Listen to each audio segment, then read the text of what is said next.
सुन रहे हैं, इस पूरे मामले में न जाने कौन कौन से अब गड़े मुर्दे निकाले जाएंगे। अब ये एक तरह से बार बार कहा जा रहा है कि जो कुछ हो रहा है शिमला में, क्या वो इस सोशल फैब्रिक के लिए खतरनाक है, भारत के सोशल फैब्रिक के लिए? ये सवाल पूछा जा रहा है। वहां पर हनुमान चालीसा का पाठ हो रहा है मस्जिद के बाहर। ऐसे में आज मुख्यमंत्री सुक्कू को कहना पड़ा कि भाई लॉ एंड ऑर्डर मेंटेन करके रखिए, वो हमारी जिम्मेदारी है। तो एक डर तो बना ही हुआ है। पूर्व प्रकाश जी। नहीं, देखिए सुचारिता, मुझे लगता है कि जो चर्चा आपने यहाँ पे की है उस चर्चा में संवेदनशीलता है।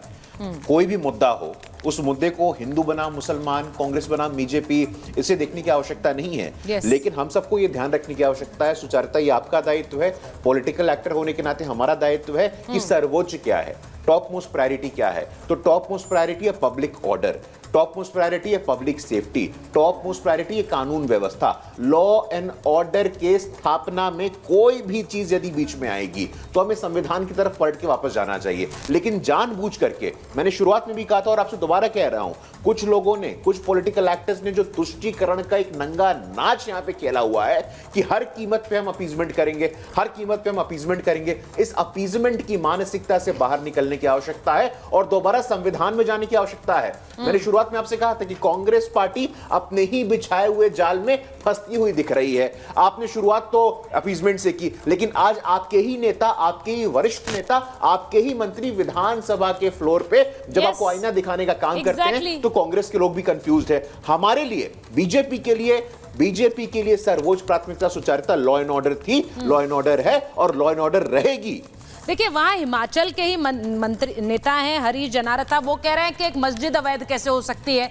अब यही मैं एक दो फाड़ की बात कर रही हूं, क्योंकि मंत्री साहब ने विधानसभा में खुलकर सच्चाई रख दी, लेकिन उसके बाद क्या उन्हें ऐसा लगा कि एक बैकलैश वहां पर होगा, हमने ये एक वोट बैंक को डेंट पहुंचेगा, तो फिर बाकी नेता उतर आए ये कहने के लिए कि भाई कैसे अवैध हो सकती है। मैं तो बार बार ये कह रही हूं, अगर कोई भी निर्माण है वो अवैध है तो उस पर बुलडोजर चलाने की बात होती है, उसमें गलत, उसमें उस निर्माण के लिए ये देखा जाए कि ये मंदिर है, मस्जिद है, गिरजाघर है, ये देखना जरूरी है क्या?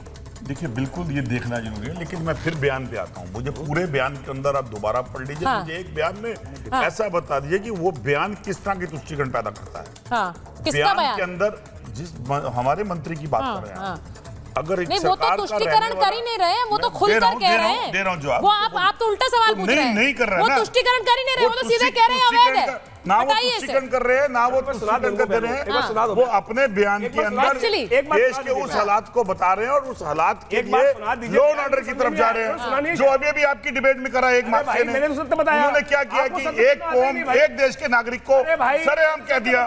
ये फर्क है कांग्रेस में, ये फर्क है भाजपा के समर्थन में और कांग्रेस के अंदर।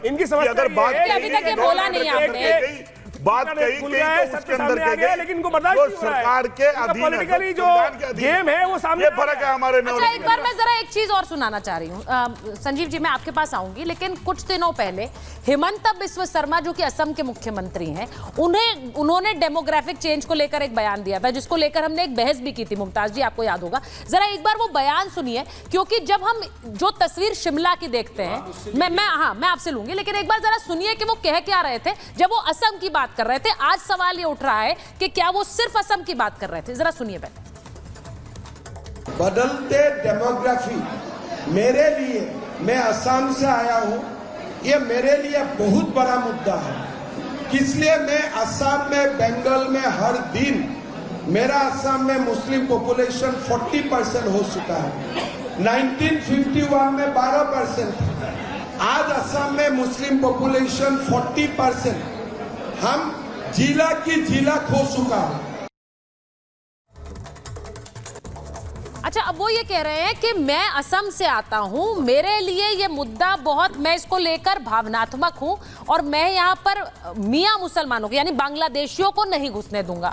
अब वो जो ये सवाल पूछ रहे हैं, मुमताज जी मैं आपके पास आऊंगी, लेकिन एक बार जरा संजीव जी से पूछ लूं, उन्होंने जो बात बोली है, ऐसा लग रहा है कि वही चीज हमें हिमाचल में देखने को मिल रही है। ये क्या सिर्फ असम सेंट्रिक है या फिर अलग अलग जगहों पर ये हो? सुचारिता, पूरा स्ट्रक्चर लगभग एक जैसा ही चल रहा है, परंतु अगर मैं आपको बताऊं कि आज के मुद्दे पर जिसमें आपने बताया वो एक डिमोलिशन डिमोलिशन का प्रोसेस, क्योंकि मैं कॉर्पोरेशन का एडवोकेट भी रहा हूं, हाँ। 30 डेज का नोटिस, ठीक है। उसके बाद 30 डेज के बाद आपने शो कॉज नोटिस देने के बाद उनसे जवाब लेना है, आपको जवाब देना है। मौलाना जी अब जवाब दीजिए। जब आप जवाब देने की स्थिति में नहीं तो आपने बताया कि हमने लीगल स्ट्रक्चर किया, हमने कब्जा किया, 4 मंजिल बना ली जो कि 2 मंजिल थी, और तो आज आपका डिमोलिशन क्यों ना हो, तो आज तक डिमोलिशन क्यों नहीं हो पाया? मुझे लगता है क्लियर कट केस है डिमोलिशन का, मैं देख भी रहा था सुचारिता।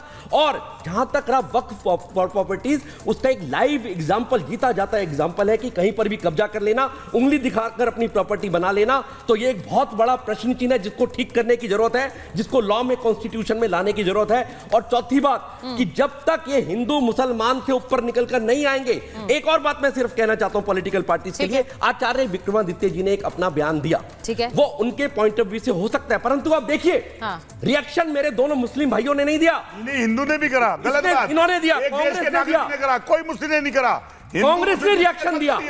ये मेरा फर्ज बनता है या उनका फर्ज बनता है कि गलत भारत, देखिए मुझे गलत ऐसा कहा लगता है, जाना। नहीं चंद्रमोहन जी एक सेकंड नहीं, वो अगर कह रहे हैं नहीं, उन्हें गलत लगा, उन्होंने बोला उनका वोट बैंक है, उसको बैंक की समझते हैं वो, ठीक है, पूछ लो भाई साहब, मतलब वोट समझते हैं। नहीं, पर यहाँ तो इस बार उल्टा ही हुआ है ना, वोट बैंक को लेकर बात हुई नहीं है इस बार, तो कांग्रेस के मंत्री ने जो बयान दे दिया उसे लेकर लोग हैरान हैं, और इसे लेकर तो वैसी साहब हमला बोल रहे हैं कि आप दोनों सेम पिच पर आ गए, नफरत की दुकान चला रहे हैं। बोलिए सुचारिता जी, एक मिनट, यही खतरा उत्तराखंड में पैदा हो रहा है, हाँ। यही खतरा जो है आसाम में पैदा हो रहा है, यही खतरा हिमाचल प्रदेश में पैदा हो रहा है।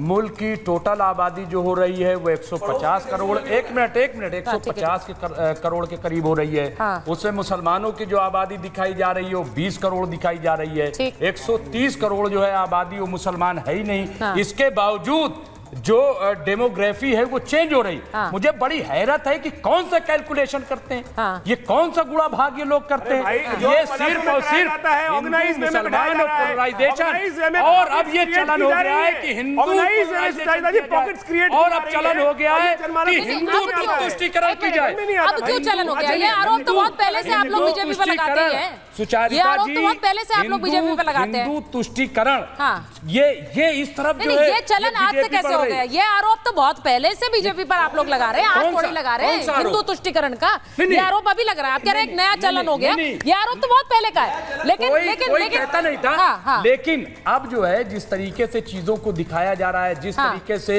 उनकी तरफ झुकाव अपना जाहिर किया जा रहा है और एक खास तबके को टारगेट किया जा रहा है, ये बात आज जो मामला है ना, मुमताज जी सुन लीजिए मेरी बात सुनिए। आपने कहा बीजेपी टारगेट कर रही है, हिमाचल में बीजेपी की सरकार नहीं है, हिमाचल में टारगेट करने वाले कांग्रेस है, तो उस पर बोल दीजिए। मैं वही कह रहा हूँ कि हिंदू तुष्टीकरण जो है उसकी तरफ देश को ले जाया जा रहा है। तो कांग्रेस भी जा रही है, कांग्रेस भी जा रही है, कांग्रेस भी जा रही है। तेलंगाना में एक घटना घटी है, तेलंगाना की बात मत सुनो, तेलंगाना के अंदर एक घटना घटी है, 2000 आदिवासियों ने एक मुस्लिम गांव पे हमला किया। वहां पर शेख मुकद्दम नाम का आदमी था, जिसने वहां एक आदमी बात सुन लीजिए पहले, उसकी हत्या करने का प्रयास किया, और जब ये बात सामने आई तो वहां सरकार ने अच्छा, मेरे पास समय नहीं है, मुझे लास्ट वर्ड एक